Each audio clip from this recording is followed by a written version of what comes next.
में हार्दिक स्वागत करती हूँ। जय झूलेलाल। आज चेटीचंड का बड़ा मेला है। सुबह हमारे यहाँ मंदिर में आरती हुई है। आरती के बाद यहाँ हमारी छेज होती है सिंधी की। छेज के बाद अभी 11:30 बजे महाप्रसाद है। महाप्रसाद के बाद 5:30 बजे यहाँ से मंदिर से जुलूस निकलेगा और स्टार्टअप होगा। जो संत कॉलोनी का जो सर्कल है ना, वहाँ से स्टार्टअप नंबर देंगे और परिक्रमा करके पूरी 8:30 बजे मंदिर में समाप्त होगा। 8:30 बजे फिर प्रसाद, ये महाप्रसाद रखी हुई है। और 9 बजे हमारा सिंधी का घनश्याम भगत अजमेर साहिब हुए भगत है, उसका प्रोग्राम होगा। जय झूलेलाल। जय, वहाँ पे समाप्त हो। जय झूलेलाल। ये कार्यक्रम में झांकियां इस बार कितनी है? 50। आयो लाल झूलेलाल। आज चेटीचंड है। सिंधियों का बहुत ही बड़ा दिन है। आज से नया वर्ष चालू होता है। झूलेलाल जो इष्ट सिंधियों का इष्ट देवता है, उसका जन्म आज से 1200 साल पहले हुआ था।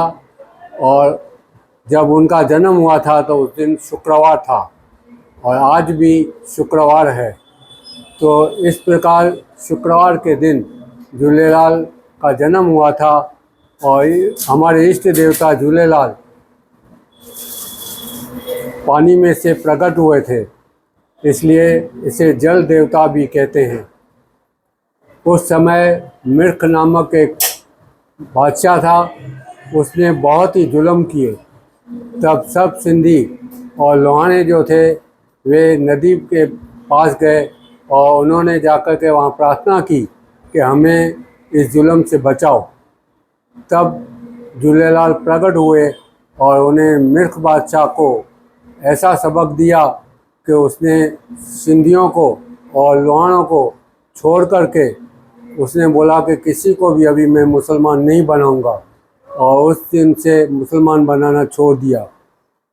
इस प्रकार यह हमारा नया साल आज से शुरू होता है।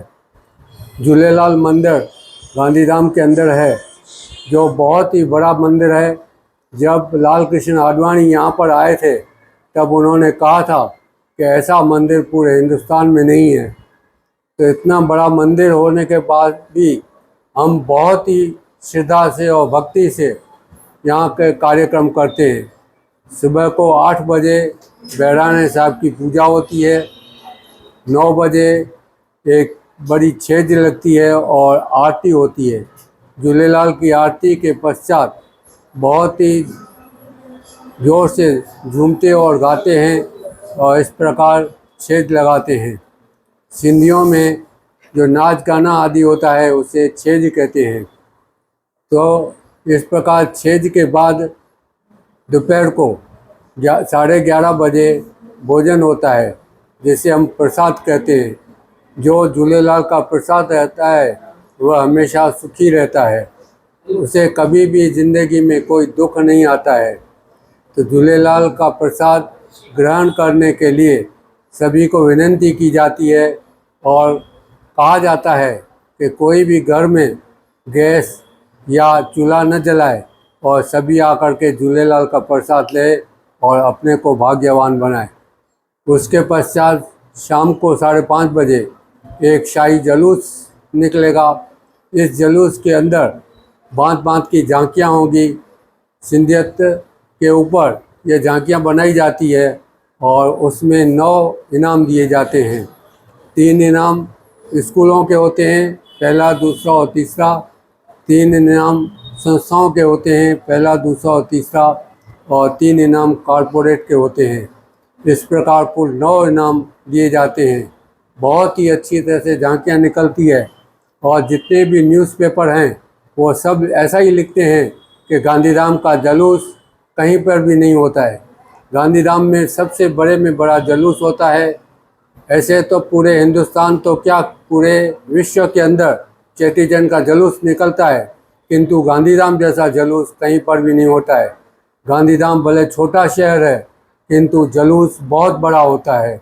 और ऐसा जुलूस देखने के लिए हम कोशिश करते हैं कि हमारे जो मित्र हैं, सगे संबंधी हैं, वो यहाँ पर आएँ। हम उन्हें फ़ोन करते हैं आदि कि कैसे भी करके इधर गांधीधाम में आओ और आकर के झूलेलाल का जन्मदिन देखो। जिस प्रकार हम अपना जन्मदिन मनाते हैं या अपने परिवार के किसी सदस्य का जन्मदिन मनाते हैं, उससे भी ज़्यादा हम झूलेलाल का जन्मदिन मनाते हैं और झूलेलाल हमारे ऊपर कृपा करता है और हम सब सुखी हो जाते हैं। रात को जैसे ही जुलूस समाप्त होता है, उसके बाद रात को एक बहुत ही अच्छा सिंधी कार्यक्रम रखा गया है। घनश्याम भगत जो अजमेर के हैं, बहुत ही अच्छे कलाकार हैं, वह सिंधियत में गीत गाते हैं और झूलेलाल की महिमा बताते हैं। तो ऐसा भगत हमने मंगाया है जिसे सुन कर के सभी खुश हो जाएंगे और याद रखेंगे कि नहीं, झूलेलाल का जन्म देखने के लिए हमें गांधीधाम जाना चाहिए। आप सबको भी विनंती है कि जब भी आपको टाइम मिले तो किसी भी एक चेटी चंद को ज़रूर गांधीधाम आना और आकर के सिंधियत के दिन को, सिंधी दिन को मनाना और देखना कि किस प्रकार झूलेलाल का जन्म गांधीधाम वासी मनाते हैं। जय झूलेलाल, जय सिंधी।